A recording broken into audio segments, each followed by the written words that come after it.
In the time ATF facing fierce questions from angry U.S. politicians, top officials and agents from the Bureau of Alcohol, Tobacco, Firearms and Explosives provided few answers. This is one of the saddest days in my 6 months in Congress. It may be the saddest day.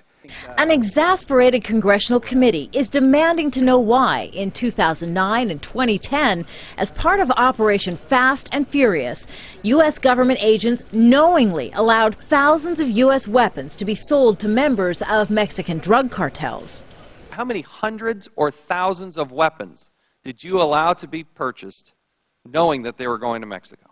Sir, the purchase was being done by a criminal organization, a large But you facilitated it. You allowed it, did you not? The intent of the 15-month operation, according to the U.S. agents, to observe cartel representatives legally buying firearms from gun stores in the state of Arizona to see where in Mexico they would end up.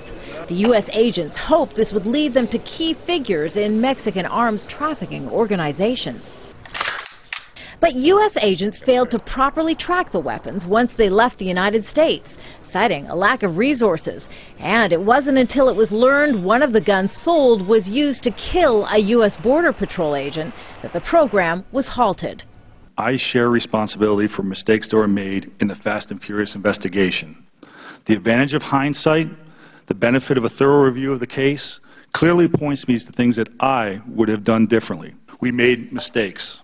One of those mistakes, agents admitted, is they never fully revealed their operation to Mexican officials. And to date, of the more than 2,000 firearms sent to Mexico, less than 600 have been recovered, the majority at Mexican crime scenes. It's believed more than 1,400 weapons are still on Mexican streets. Of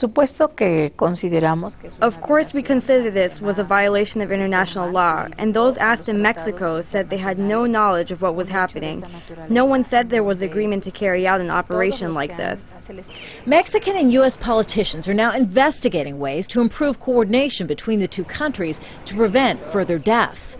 But they fear more lives will be lost with so many guns still unaccounted for. Kimberly Helkett, Al Jazeera, Washington.